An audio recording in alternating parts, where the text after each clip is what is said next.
Welcome, Bitcoin accumulation country. My name is Phil. This is the Fun with Bitcoin podcast. We're in season 3, and this is episode 12. I hope everybody's doing as well as they can throughout this very interesting, unprecedented time in history, where everybody's kind of using social distancing and everything like that with coronavirus. But on the podcast today, we're not going to be discussing the virus.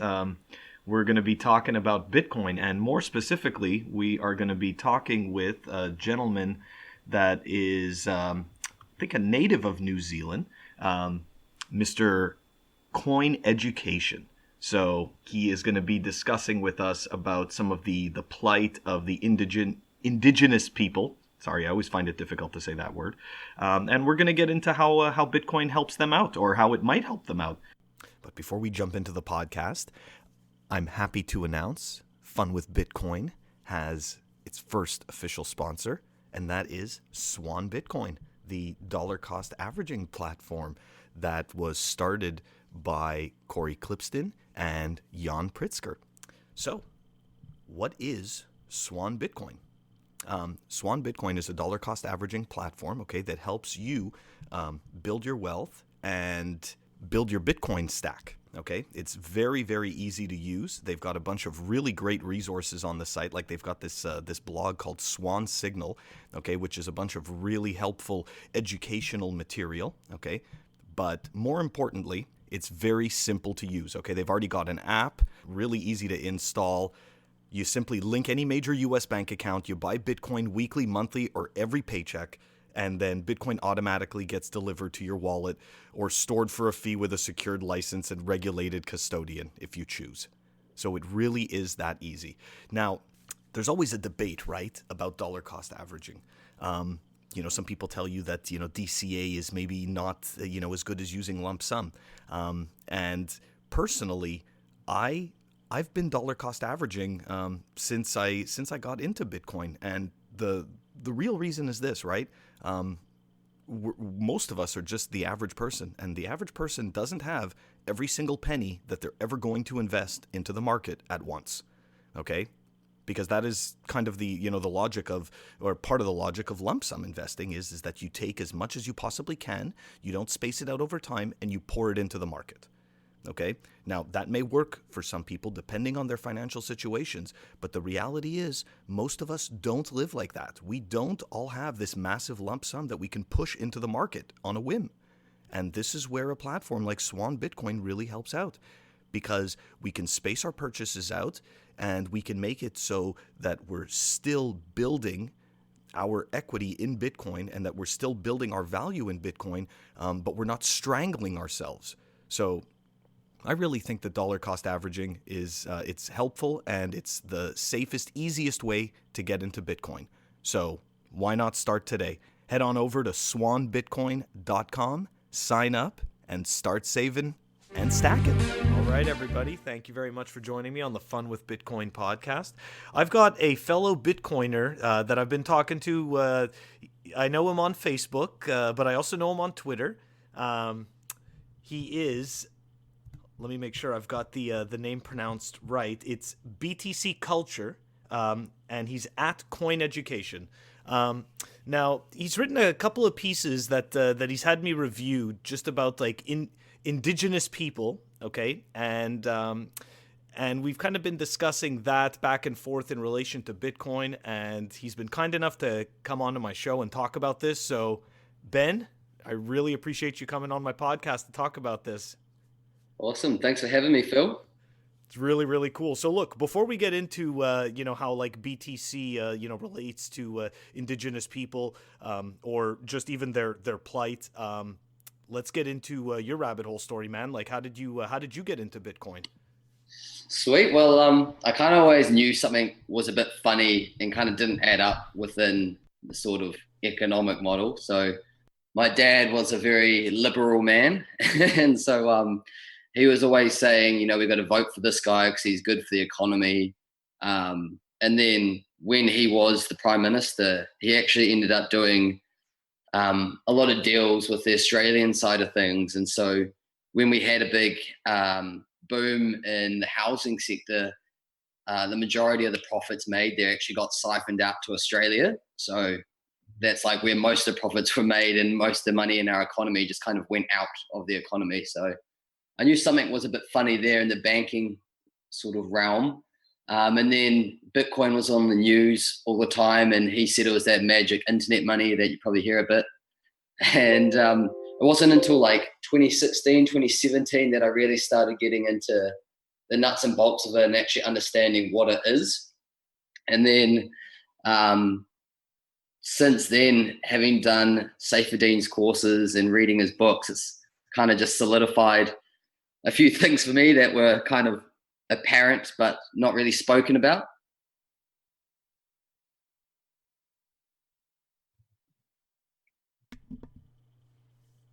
That's actually it's pretty cool that you did saifedeans course. How did you find that? I was debating taking that. Yeah, it's really good. It's I haven't really finished it yet. I'm about halfway through, and then gonna do the secondary course. But it's good having the fact that like you can chat to him online, like when the courses are running and in the group afterwards, because for someone who has no sort of background in economics, it's like it can be a bit confusing with some of the jargon used. Oh yeah. Okay.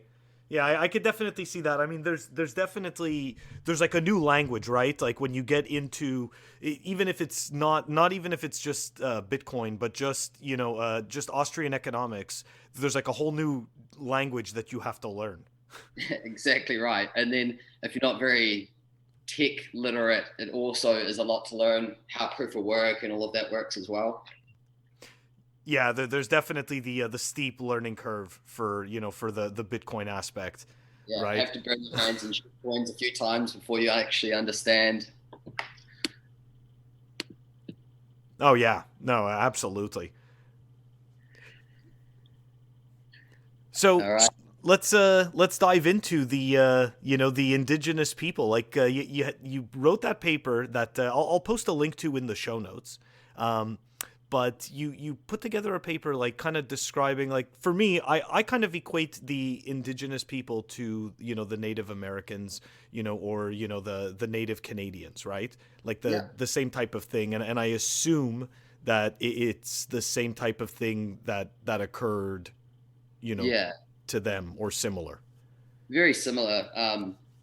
So basically, the Māori came over to New Zealand in the early 13th century, and as the what we say Pakeha or non-indigenous people for New Zealand would have you believe, they took out the species or the Moriori, which is the ethnicity there before us. It's actually not true, but it is history being rewritten by obviously those who conquered. Um, so early 1300s we got there, and then we had the British came over, and they actually got beaten the first time because Māori actually introduced trench warfare. So the next time they came bearing gifts, and then slowly but surely they came and we signed a treaty which is called Te Treaty o Waitangi, and it was written in a day. And obviously Māori not really speaking English, took the verbal word, which was translated obviously in their favor. And so they signed the treaty, and then land wars started happening and land started getting confiscated and sold. And then there broke out and was like civil wars for a while. And then it led to, slavery of the indigenous, which is kind of interesting because globally, like that's led to them joining the economy later. So not only did their slave labor actually build the foundations for the institutes that oppressed them, but it also means that they couldn't get paid for their labor. They didn't have any store of value, which was like the housing at the time. So that's why we see in every sort of colonized nation that indigenous people are always in the lowest socioeconomic class. And that creates living conditions which is correlated to, high incarceration rates, high suicide stats. I mean, in New Zealand at the moment, the Māori are 1.8 times more likely to be taken to a police station, but once they're there, they're actually 7 times more likely to be prosecuted. So it's created like an inherently racist sort of state. Okay, that's wow. So let me ask you something, because it does sound a little bit different. Because so does the government of New Zealand offer them any aid at all? There's like some programs, right? But then, like in 2014, the New Zealand government actually were in court with Māori, and they said that the treaty didn't actually state that they gave up sovereignty of their land. Since then, though, nothing's happened. There's been reparations with a few of the iwis, which is tribes, but not consultation with the rest of them in an open manner. They're trying to keep it really hush. And I think the reason why they're doing that is just so the bloodline thins out enough for like no one to actually warrant claiming, previous ownership to the land. And then also Māori, like in some cases, they get paid less just because, they're a Māori community. So like the nurses get paid 25% less if you're Māori working for one of the native communities. Okay, so this is definitely much worse, I believe, than the native Canadians. Which, don't get me wrong, it's not a competition, because nobody deserves to be persecuted, or ostracized. But they actually they are exempt from paying taxes. They were given specific land, and even their businesses don't have to pay taxes. So it's that. Oh wow. We still pay taxes. We but pay taxes, but the brunt of it. Do they get any kind of benefit like this of any type? Some sort of benefit, like there's some educational like scholarships and stuff you can get, but that's from the communities that have had some reparations, like kind of giving back to the community. There's no sort of tax exemptions. There's nothing really like, yeah. Okay. And you saw that photo of like the land ownership in that article, right? Did you see that one? Yeah, I did.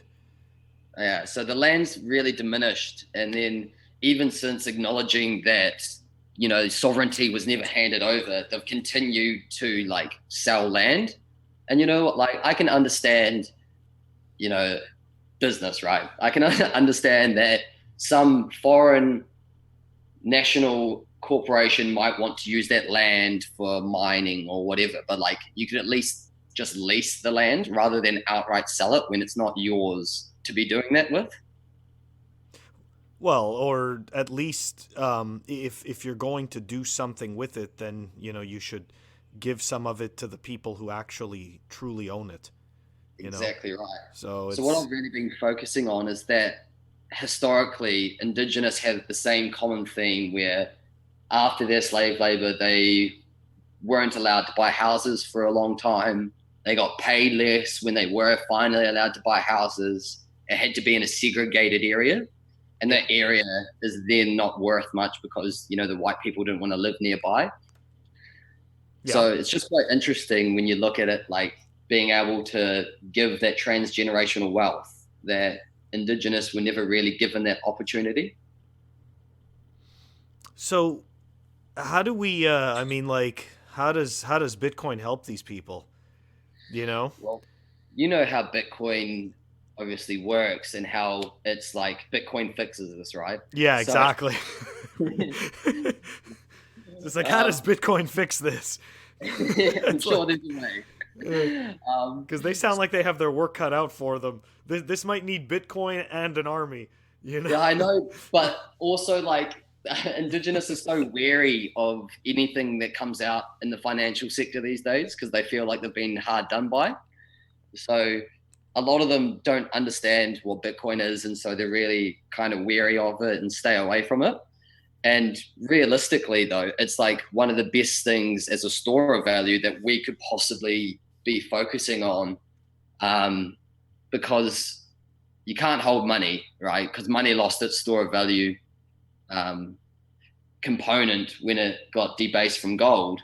And then the housing bubble, like New Zealand's not doing very well in that sector. So you're forced to compete with the very banks that get the base money to try store value. And they just have no idea where to be investing. And so, well, I say that it's a bit of a generalization, but the average Joe, especially Indigenous average Joe, doesn't have time to be learning where to invest and why. Oh yeah. I mean, just based on what you're explaining, if a person, even in some of the best cases, isn't educated properly, about value or money, then I'm pretty sure that they have maybe even less of a shot. 100%. And it's just interesting because it's like you never realize how much that store of value component, how critical that is to a currency. And then when we've looked historically about what happens every time it loses that component, it's just inevitably hyperinflated, right? Oh yeah. And you know what, kind of going back, to what we're talking about indirectly, because it is somewhat direct. It is somewhat related to war. Ever since we were able to debase from gold, we can make every war last forever, and exactly. Right. Stealing that transgenerational wealth. That's right. Future. Yeah. So for Indigenous, like our values, I guess you could say your economic values about transgenerational wealth, and they're very big environmentalists.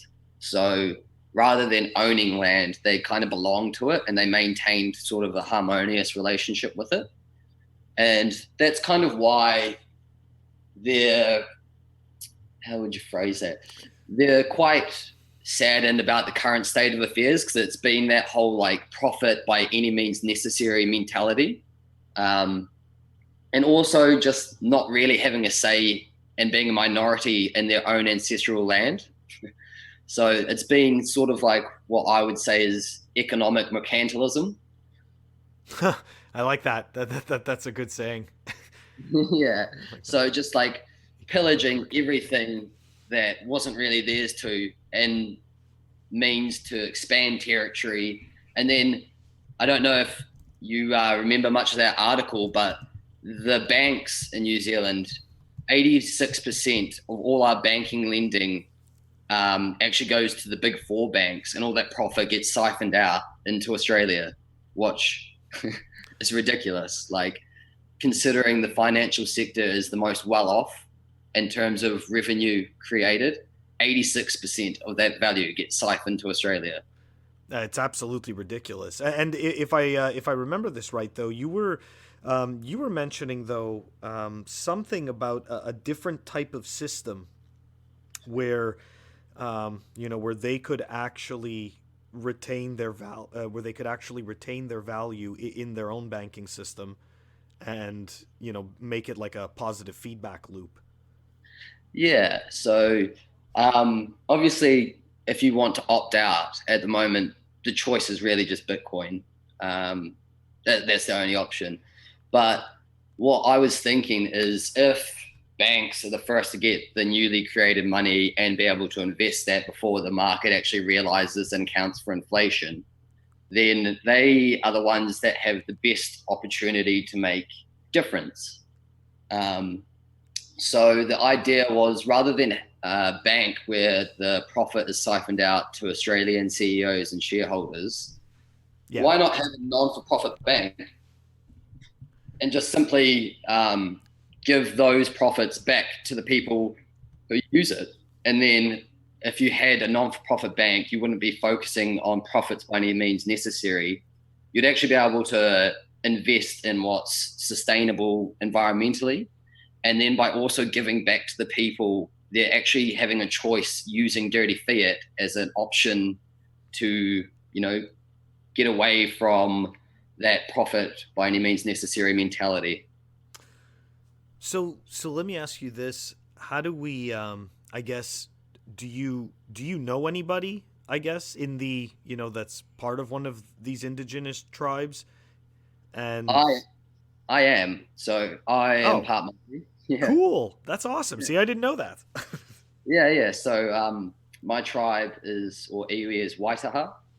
Cool. Yeah. So kind of stands for either water container or before the water. Awesome. Yeah. Okay, so then like I mean at this point then if you're like I mean if you're if you're part of a tribe, Yeah. if you're part of a tribe then um how do we, you know what I mean? Like how do we get all these, how do we get these people introduced to Bitcoin? Like So I guess are you trying to put together any workshops or anything like that? to be honest, I did start a group, but no one's really interested in learning about Bitcoin. It's one of those things where it's kind of like the Mormon turning up to your doorstep, right? Oh yeah. So no one really wants to hear about it until the seed's been planted and it's the third or the fourth time, and it starts to pique their curiosity, and they come at it on their own terms. That's right. But I think no one's really phrased it before as a solution to the current problem. And a lot of people in the Indigenous area are talking about decolonization, and what that kind of entails is having a certain amount of land back and then trying to create an enclosed community. And one of the guys was talking about making his own ERC20 token. And I was just like, Oh. that's a horrible idea. And started explaining to him why it's a horrible idea, because it's centralized, obviously, and it won't work. No, exactly. 95% all of them haven't lasted more than 2 or 3 years. No, exactly. And they all have one main head you can cut off. Exactly. So, it doesn't offer the censorship resistant. It's a company owned token, which means it doesn't offer any of the actual properties that make Bitcoin. So, yeah. Exactly right. And I think they're wanting to use it in an enclosed community so that it didn't really matter in comparison to other currencies' value, because it would be enclosed. But like the problem there is it's the digital age. Like you don't want a currency online that isn't secure, especially in a nation where you're the minority. And like, how are you going to interact with anything you're importing or exporting? Because you can't just simply go back to barter and use a centralized token as a medium of exchange. It won't work. No, it may work in small pockets, but eventually when the authorities, if they decide, choose to stop it, then they absolutely can very easily. And given our track record, they absolutely would. That's pretty terrible. So, I mean, Bitcoin really is the answer. So, I mean, like, how do you, it's like, how do you bring it to the masses? How do you bring it to them? Well, I was thinking with that non-for-profit bank that you could add, how Swan Bitcoin's doing that educational sort of side piece for the business model? Oh, yeah, Give Bitcoin. That's right. Yeah. Yes. Yeah. They recently changed their name to Swan Bitcoin, I think. There's both of them, actually. So, okay, so if I understood it correctly, okay, there's Give Bitcoin, which is the educational aspect with the kind of like the time lock. And then there's Swan Bitcoin, which is the DCA. So okay, that's under the same sort of umbrella. Well, it's you know what? It's a few of the people are the same on both sides. There's Corey. I hope I get everybody right, but at least that I know of, there's Corey Clipston and Brady from Citizen Bitcoin that are doing both of them. There might be some other overlap too with some of the people. Yeah. Well, the way I was seeing is you can drain the swamp by opting out and you individually buying Bitcoin. But you can also drain the swamp actually by competing with them at their own game as well. So by creating a not-for-profit, realistically what would happen is either people would come and use this proposed idea, this bank, because it rewards them and it aligns with their values, or the other banks, in order to compete, would actually have to start cutting out such high profits to the CEOs and shareholders. And by doing that, it's going to be more focused on what's better for everyone rather than sort of, that elite type individual. That's pretty interesting.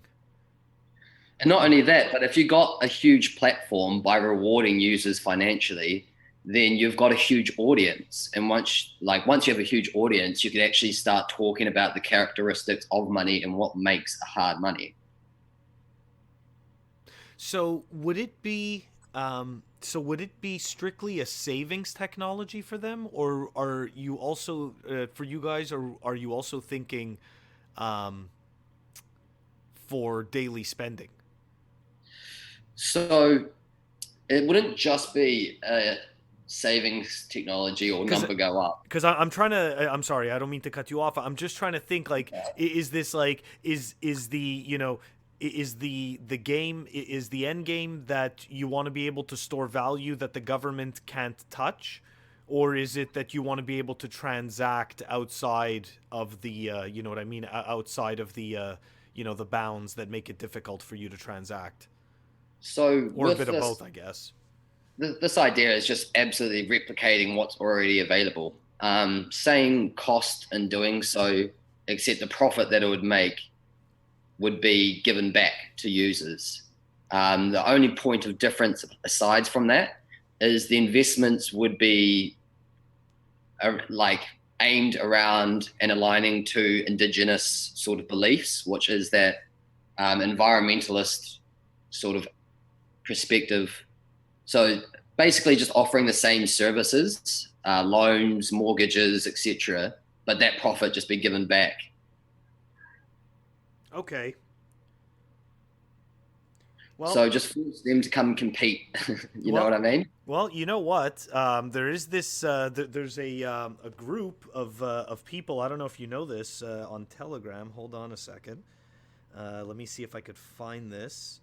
It is, I think it's called, yes, Bitcoin Ventures Community, and it's Stefan Livera is one of the the, I guess you'd say, the directors of it, along with a few other people like Corey Clipston, and they are looking to back Bitcoin, Bitcoin companies that want to do business with Bitcoin. So absolutely, might that might be something interesting there.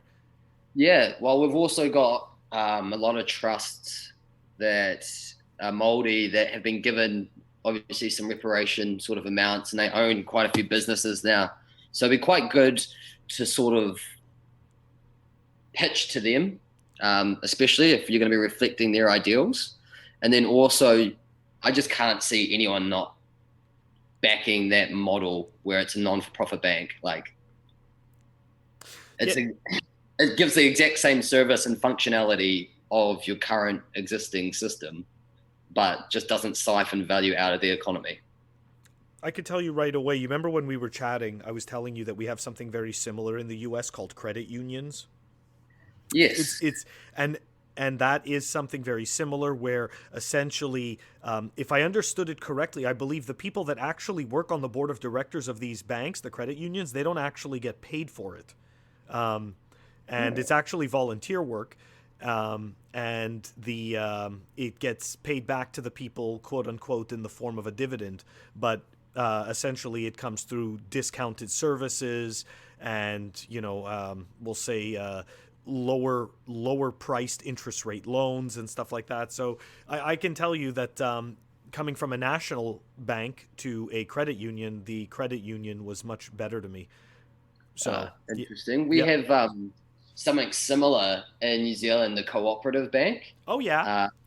So it's meant to be owned by the people, for the people sort of thing. But in reality, they make some good investments environmentally, but it's still a for-profit bank. And you see the CEOs and shareholders and what they're making. It's not, it's some of them are 500 grand onwards per year. Oh yeah. And it's just like, there's no need to be paying someone that much money. They're not doing that great a work, No, exactly. And you know what? It's funny, right? It's like a double-edged sword, because the other side is, well, who are you to say how much is enough, right? It's like, who are we to say how much is enough? But at the same time, it just becomes more and more for the sake of being more and more. You know what I mean? Exactly Like, right. are you going to tell me that somebody really did $52.8 million worth of work? Yeah, How did you really value that? You know? exactly right. Exactly Like, I right. want to see the math that made that number happen. Yeah, like what did you do exactly? Show me. It's- so it's funny, right? And of course it gets answered in a very vague way because they can't really justify it at the end of the day. Yeah, You and so know? they never really mention it. And then when you look at the statistics that they produce, it's some of it doesn't really add up anyway. I No, don't know how transparent you guys are with your banking system. oh yeah, no. I mean, it's absolutely ridiculous. The amount of money that these people make. I forget. And again, I might be misquoting. It might not just be the banking system, but the financial sector. I think for some reason I'm remembering. You know what? I think a CEO makes something like 400 times the average salary Yeah, or something like and that. that's the thing about for-profit, basically businesses, is not only is there like wealth inequality, but if you look at the inequality between CEOs and average, employees, that has grown dramatically. So that's like another sort of problem that I think a non-for-profit bank would fix, Yeah. because it would be focused so much around that individualistic aspect. You know what? I mean, to a certain extent, there would have to be an aspect of volunteerism, right? Because people would have to choose to volunteer to obviously, give back the dividends, or people may opt to use that to better the community. So, I mean, Yeah, I could definitely see that if it would be done, if it's done correctly, and people are actually incentivized for low time preference behavior, which is the great like the not necessarily the greater good, but the long term good. yeah. Okay, the long term good. Then yeah, I could definitely see it working. I definitely see that it requires a lot of I think growth in the hearts and minds of people to get to that point. I think there is a much better model that's been around for a little while to incentivize communities to get maximum value for minimum expenditure. So, like when you look at, True. how Elon Musk was talking about colonizing Mars, and he was like, all right, well, how would we do this? I'll give X reward to whoever produces the best solution. So that reward is what you would usually pay like one company to do it. But instead of one company thinking what would be the best way, you had the entire community all like competing with each other to see who could produce the best model.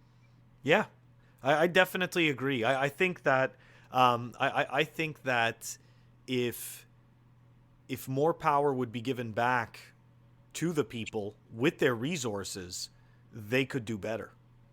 Absolutely. So I definitely agree. And like that's what's kind of fired me up as well, is that the whole idea that we have capitalism is just simply not true, because it's not a free market. No, it's not. It's an illusion of a free market. And that I'm in America now, and then there's people that are like, Bernie Sanders is the solution. I'm like, no, socialism is not the solution. We need less interference from state, not more. It, And it's just baffling. oh yeah. Yeah, we're probably gonna have, I mean, because I have no idea. I try to stick away from politics because I think it's just such utter bullshit. I think it's one of those puppet shows where Yeah, everybody watches the show, but in the meantime, you know what I mean? Like somebody's sitting there putting chains around your ankles. You're not even watching. It's like yeah, that's really what it is. So everybody watches this and they actually think like voting one party makes a difference over another party, and of course somebody will come up with the argument that, look, this party did this. It's like it doesn't make a difference. It doesn't matter because you got to look at who's actually paying all these people's bills. and You're also the not the customer. fundamental. You know what I mean? Like we're not the customer of these politicians. We're not the Yeah, customer of the government. Like people think. Like people think like they're the customer of the government. They're not. The customer of the government is the people that give them the people that give them money. That's who the customer is. So do you guys have the same law where if it's above a certain amount, it must be declared as a donation? Oh, I have no clue. I'm originally from Montreal, and I live in the U.S. So I really have no clue. But I'm pretty sure that over a certain amount, it has to be declared as as a donation. Yeah, okay. Well, it's good that you agree. I think all Bitcoiners do with that Noam Chomsky sort of in the US, there's basically one party quote. It's I even think, I mean, even being originally from Canada, I think it's the same type of thing. You watch all these different parties, but it doesn't really make a difference. 100%. And then that's what's kind of annoyed me from like the Indigenous perspective as well. Is not only is that the case, but then when, my dad was talking about that guy, John Key, who was great for the national debt and reducing it, right? What he ended up allowing and enabling is that amount of ownership from Australia in our banking system. And he got knighted in Australia for the billions of dollars in profit that he created for those banks. He got a knighthood for that. And this is the guy that my dad thinks this is good for our economy. It's like, what? Vote blue. Oh my gosh. Oh man. And the worst part is though, like that's not only was it not their land to profit from, but they didn't even profit from it. It's really unbelievable.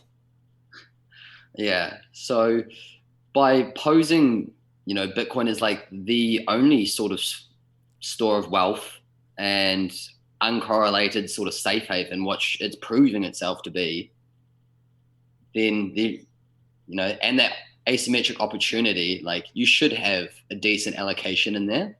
I see a few people these days though going into lots of debt to be doing that, and I'm not too sure about that. That's some balls to the wall sort of shit. Yeah, exactly. That's exactly what that is. I don't believe in that either. Yeah, but you know what? I took my hat off to him, but man, those are some huge kahunas. Oh yeah, no, I definitely, I think that, that's going a little too far. I mean, you could believe in something, but we kind of have a certain system that's somewhat rigged against us with interest rates and stuff like that, and I don't know, man. If you don't play their game, you can't lose it. Yeah, exactly right. Right. Like they rig their rules. Yeah, exactly. But it's also been funny watching people come onto the show, and then you obviously as a maximalist be interviewing traders. That has been interesting to watch. Oh my gosh. Yeah, that's right. That's right. A few times I interviewed what's it called? My friend Tim, and I also interviewed Ash. I saw that. I heard that. That's right. And it's just funny, man, because you kind of saved me from that one battle. I'm like, oh. Do you remember? Oh my God, absolutely. Okay, so anyway, so for people who don't know, like Ash Rolston in the Facebook, at least in Facebook Crypto Coin Trader, especially if you're a noob, like Ash is one of those people that is like a lot of signal in terms of like her knowledge, her technical knowledge, her knowledge of cryptocurrency, her knowledge of just cryptography and computers in general. It's like astounding. And it like, I just, she's one of those people I always wanted to chat with. I absolutely 100%. Always wanted to chat with. Helping a lot of people, but at the same time, like you're writing books or stuff on how to trade when 90% of people will not do well in that. It's such a double-edged sword. I don't disagree with you. This is why you don't hear me as a proponent of trading. Right? Like I'll always tell people to just stack sats and hodl because I did attempt to trade and I did have the time, but I obviously did not have the inclination and I lost. So like most people do. It's a funny thing. Like you're just wired not to be able to do well in that for most people. And then writing a book on how to do it is just like you're writing for such a small percentage of people that will actually get value from that. And I know that she's helping people in a lot of other regards, but trying to make a model around being cheaper than Netflix, which 90% of your customers will get burnt, is not a good model in my opinion. But thank you for saving me from that. And it's hard to argue because she does know her shit and everything else, but at the same time, like that model just in itself, no. I can't look. I can't disagree with you, but at the same time, you know, like I'm very much like one of those, you know, to each their own kind of people. So, Yeah. you know, it's like, okay, hey, look, you know, for the people that want to go and try their hand at trading, you know, she's definitely some of the most signal that there is out there. But Yeah. I always strongly advise people away from trading. Yeah. I can't help it. It's I mean, look, you're not going to time Bitcoin right. Like I know that some people think they can, and you could be really great with technical charts. Okay, I'm really good at looking at patterns, and I'm really good at spotting patterns. But Bitcoin does something that traditional stocks don't do, and you're not going to catch it. You know, like you're not going to catch it every time. Sorry? It doesn't give a fuck whether you're short or longed. It just does unexpected movements a lot of the time. Exactly. That's exactly right. And you could sit there and be following on the, you know, the 5-minute chart, the 1-minute chart, and like it doesn't matter because when that thing goes, it's one of those situations where if you're not in, you're just stuck eating all the profits that you made. Yeah. Buying back higher. Yep, exactly right. But if you were to follow it on a more of a DCA based way, then, you know, safer over the long run if you presume that plan B stock to flow ratio is going to, you know, be accurate for at least another 2 cycles. Okay. So it's interesting that you're bringing up DCA because I'm obviously a proponent of DCA, and I know there's tons of battles, right? DCA is bad, DCA is good, you know, but okay, the reality is how many people at any given moment have all of the money that they will ever have to put into Bitcoin in one shot? I can't even make up a number. No. But I'm pretty sure that number is very little. So 100%. You have to be pretty well off already. Like, okay, exactly. So right away, we're talking about 1% of the population. Yeah. So we're chopping out 99% of the people. And out of those people, how many of them even like Bitcoin, accumulate Bitcoin? I don't even think that many. Yeah, probably not many again. So the reality is that, you know, I know that lump sum investing, yes, I don't disagree. Of course, it makes sense that to get as much as you can. But it's not for everyone. But it's not for everyone, and not everybody has every penny that they will ever put in to something at one time. So you end up doing DCA, and I think that people end up doing what I term lump sum DCA. So maybe you'll dollar cost average higher amounts. Like, because every person will have a different variable for what that number's going to be. 100%. You know, like it's like, so anyways, sorry, go on. That's all right.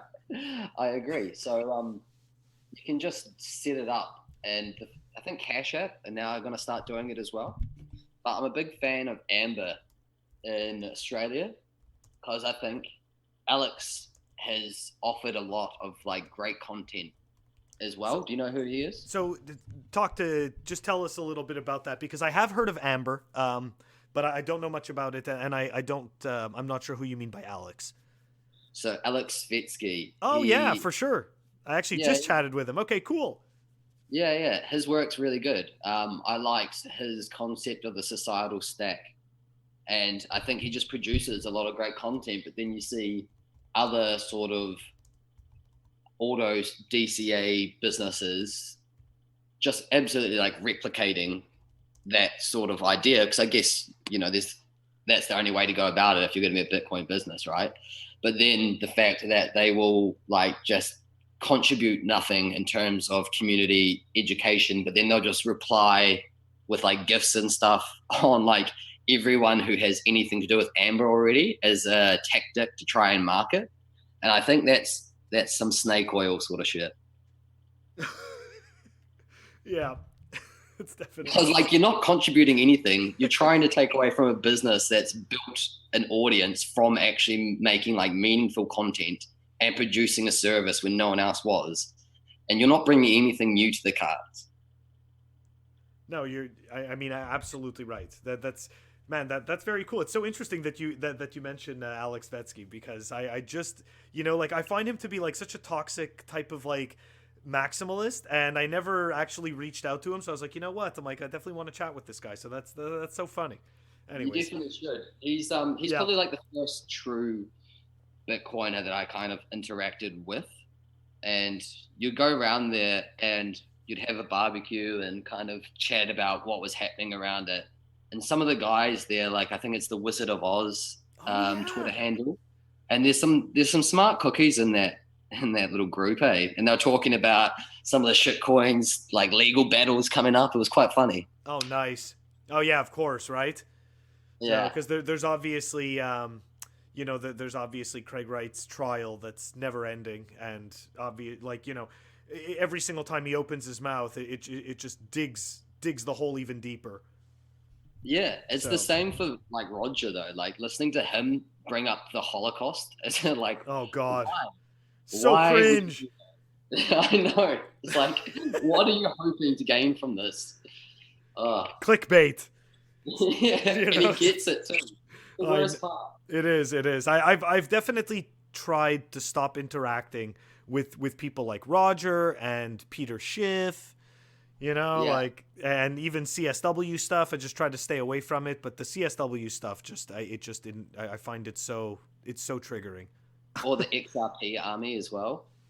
I'm sorry. Oh yeah, no, the XRP army. I don't deal with them very often, but you see, here's what I've noticed though from being part of the community for a while is that people kind of level up in terms of their knowledge around it, but then once they hit a certain point, they stop sort of giving back and telling people or interacting with people who don't know. So then it's kind of like this consolidation of knowledge from like the top down. Yeah. Have you noticed that? Yeah. Because you just get tired of interacting with or like arguing the same sort of conversation. I think you were talking about that the other day, right? Yeah. It's kind of it's a double-edged sword though, right? Yeah. It's like you kind of keep having those conversations though. So. Did you see that Qialo website I linked you?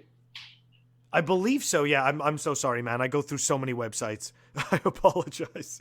No, that's I all right. Definitely did go look at it though. Yeah, so it just enables you to kind of put down a topic, and then you can like have little side chains debating each point. But then rather than repeat yourself and have to go around in that full circle, you could just refer someone back to that original thread of the topic. Yes. Okay. Thank you. Yes, now I remember. Yeah, so that should make it a whole lot easier. But, okay, so you know what the difficult thing is, right? Because I've had enough battles with enough shitcoiners, and myself being a shitcoiner, I know the logical tricks and the traps that we use to convince ourselves otherwise.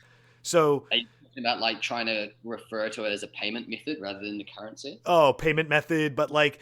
like when you don't want to understand something, like when you don't want to see something, it doesn't matter how passionate, how logical, right? Like how sensical the discussion or the argument is, right? Once you've got those cognitive dissonance blinders just going full bore. Exactly. Like I was talking with a couple months back, right? Like I was talking with this Nano shitcoiner, and Nano is like just the absolute, I mean, don't get me wrong. They're all garbage, but like Nano is like a special type of garbage. So IOTA.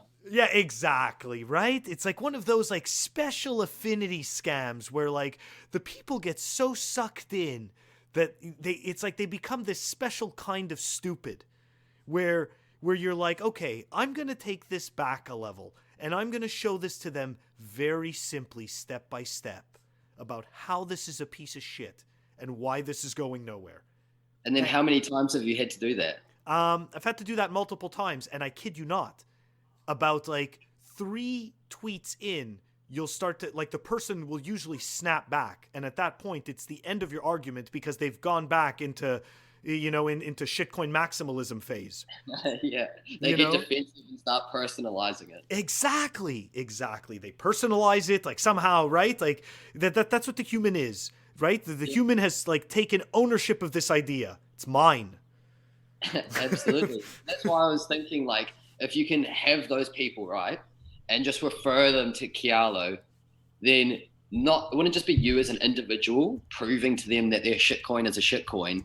It would be you as a communal effort, because that's what this whole Bitcoin maximalism is, right? It's like trying to save people from getting wrecked, but eventually you get tired of going around in circles. So like if we just had that one thread that explained every point and why they're wrong, then I think it would be a lot easier not to convert, but just kind of shed some light for the shitcoin maximalists. Well, so maybe you and I can work on putting together a Qialo thread for everybody. Absolutely. Maybe we can do that. Because it just saves people having to just go through that whole process again and again. It's true, and it's extremely tiring. And actually, talking about the best arguments, I actually want to give a shout out to a project that's actually pretty cool. I don't know if you know about this project, Bitcoiners Best. No. Well, you should check it out.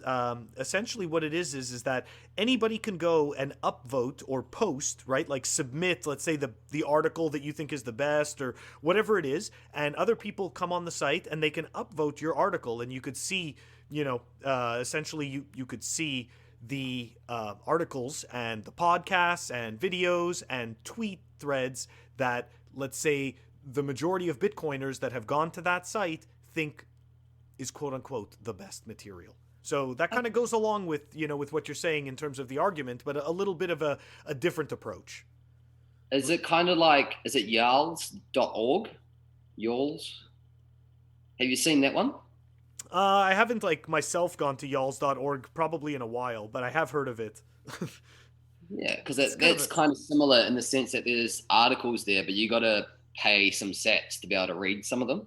Okay. But yeah, so you don't have to pay sats to be able to read any of these. This is really just like a voting mechanism site. I mean, of course you can link, obviously you can go directly to each article from the site.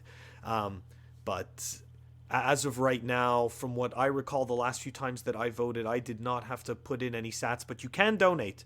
And at the end of the month, I think they choose a bunch of different projects, kind of like BTC Pay Server and, other public projects. And you can, you can vote or donate to whichever projects you think are quote unquote worthy, which they all are. They're all worthy in their own right. Oh, 100%. I really think that strike with Jack Mallers is going to make a big difference there. Oh yeah. LN strike. Huge. Yeah. I haven't even begun to really look at that, but yes. Yeah.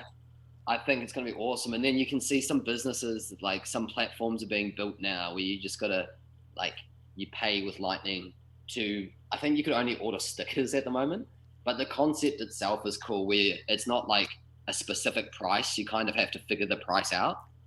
So I kind of like, because like you just said, for now you could only order stickers, way back in the day, right? Somebody went and, got pizzas for 10K sats. And of course everybody was just like, oh, who gives a shit? It's pizza. But nobody understood the symbolism. And today, we look around and, with sats, you're buying stickers, you're buying t-shirts, you're buying collectibles, you're buying all these things. And that's the point. You're not just buying pizza anymore. 100%. So Brisbane in Australia, where I used to live, actually is pretty good for it. It has the airport. You can buy your tourism stuff. There are supermarkets that accept it. There are bars and stuff that accept it. It's starting to be pretty, widely regarded in that specific area. I don't know what it's like everywhere else, but you could live off, Bitcoin as an income if you're ballsy. But most people now just get a percentage paid in that. So in New Zealand, it's actually a legal currency. So you can have 100% be paid in Bitcoin if you wanted to for your employee. That's pretty cool. I mean, look, it's definitely expanding. Okay. And more people are, more and more people are hearing about it, and more people are realizing exactly what it is. And I think that one of the difficult challenges is that because people don't understand, the average person doesn't understand why their money is not good, and as a Yeah, result, they don't fully understand the Bitcoin proposition. So absolutely. And that doesn't that baffle you? Because like, hmm? if you're going to work, right, and the aim of the game in the rat race is to earn enough wealth to be able to either do what you want as a business or retire, then by not understanding wealth or money, you're playing that game blind. Yeah, you are. I mean, you're absolutely playing that game blind. And let's be honest, they're not teaching you to see that yourself. The only reason I understood. So if we back up, right? Like if we back up out of Bitcoin and just let's say pre-Bitcoin, right? So if you were pre-Bitcoin.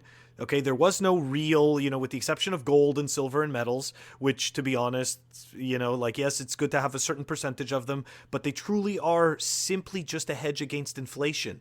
They don't Yeah. really gain in value the way that people think. But, anyways, my point being, prior to Bitcoin, you had real estate, you own a company that generates free cash flow, okay, or you have equities and bonds. Okay, and Yeah. if you're smart, you figure out with equities, okay, that there's certain companies, rain or shine, that are always going to be in demand, and those are slow, boring companies that pay a dividend, okay? Yeah. And what you got to realize is that compound interest, none of these things are actually taught to anybody in school. So right from the get-go, we're really just programmed to be work bots. 100%. You know? Yeah. That's exactly what it is. And that's all you had. Yeah. Take this and shut up. Exactly. And if you didn't figure it out, right? If you didn't figure it out, then you simply just saved your money in cash. You know what I mean? Or put it in the bank and earned your savings. And that was it. And you found yourself one day, retiring somehow poorer than when you started, and didn't understand why, because none of us actually signed up to being robbed. 100%. And that's increasing with each generation, the amount that you're being robbed too. So, like Very in good point. 1985, your cost of living compared to one median male income over a year was, you could feed the whole family, you could pay for college, transport, health insurance, housing, like owning your own house, and have, half your wage left to spare just off one wage. And now that same wage doesn't even cover your college, transportation, health insurance, or housing. Like, it's ridiculous the amount of wealth being stolen. And so that's what annoys me with the whole like boomers mentality of don't point fingers and blame, rah, rah, rah, just, get back to work. It's like, well, we are working. We're doing like 2 or 3 jobs now, and we're still earning less wealth than you did in your day. So no wonder why getting into housing and stuff is a lot harder now. So I think, what, to your point, right, with boomers, because I have these kind of conversations with my dad all the time, right? So he's about 69, 70 years old. And, they came from a time, right, where, you know, forget about inflation, right? Just look at your home, the average home. You paid for electricity. You maybe had, what, one television? You had maybe one telephone. I mean, if you were well to do, maybe you had 2 or 3 TVs. Maybe you had 2 or 3 phones, right? There was no such thing as the internet. There was no such thing as cell phone. There was no such thing as Netflix. There was Before really, dial-up. there was no such thing as, that's right. Like, there was no such thing as any of these alternative services, right? So all of a sudden you fast forward to today, where the value of our money is a lot less. So, the numbers seem to make sense, but the actual value is a lot less. And on top of that, the alternative services that you have in your life has, gone up 5 and 6-fold. 100%. So And to an extent, though, we do waste a lot of our capital on convenience. Like, yes, agreed. yeah. Totally agreed. But in terms of like necessities in comparison to your income, it's still shocking. Oh yeah, it really is. And then what's worse with that, like when you understand, the Cantillion effect, right? That's what sucks the most for bringing it back to the whole Indigenous side of things, is the whole trickle down economics. The lower socioeconomic class is the ones who supposedly get the value, right? But right at the very end, when everything's been accounted for inflation. So our wages, in terms of like what we earn, are the last thing to go up. So it's not really, when you get a pay rise, it's not like, yes, now I can go and like have more wealth to spend on other things. It's more like, yay, now I had the purchasing power, hopefully, of what I had before. Yeah, exactly, right? Yeah. So, and then like, as I was saying earlier with those statistics, we have like the worst suicide for young people in our multi-ethnicity globally is the worst suicide rate. And that's just because there's so many underlying problems that just go continuously unaddressed. And we live in the worst, environment and conditions because we are the lowest socioeconomic class, but within our ancestral land. So you can see why there's so much like frustration and angst, because we haven't had the option to opt out. We understand that by working, we're actually perpetually oppressing ourselves, because we're creating this economic value which gives those who are oppressing us more capacity to do so. Well, look, man, I hope that you can start the Bitcoin savings bank, of the people.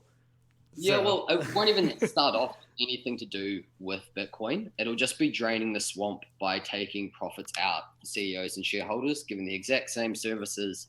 The only leverage that I will get out of this is the audience, right? And then hopefully if we can create a model which can sort of financially incentivize people to actually learn about money's characteristics, then, that would be mission complete for me, because I'd be helping my culture sort of learn about wealth and be able to give it transgenerationally again. Transgenerationally. That'd be very cool. So look, man, this hour flew by. I just wanted to know, is there any final thoughts you want to leave with the listeners? Stack sats. Nice. That's about it. And also, like, when I'm talking about some of the stuff that's happened to us as a culture and colonization, don't be afraid to approach that topic. If you want to learn about it, there's, contribute to the conversation. I see that a lot of people like scared will stay well away from that, but the economic structure is an underlying fundamental proponent for enabling it. So it has a lot to do with Bitcoin.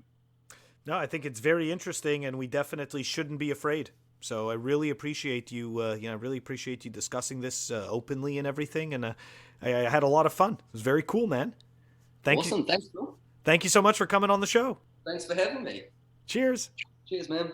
I hope everybody enjoyed that conversation with Mr. CoinEducation, Ben Jarvie. Anyways, his contact details will be in the show notes as well. If you want to reach me, I'm at CoinIcarus on Twitter and Telegram.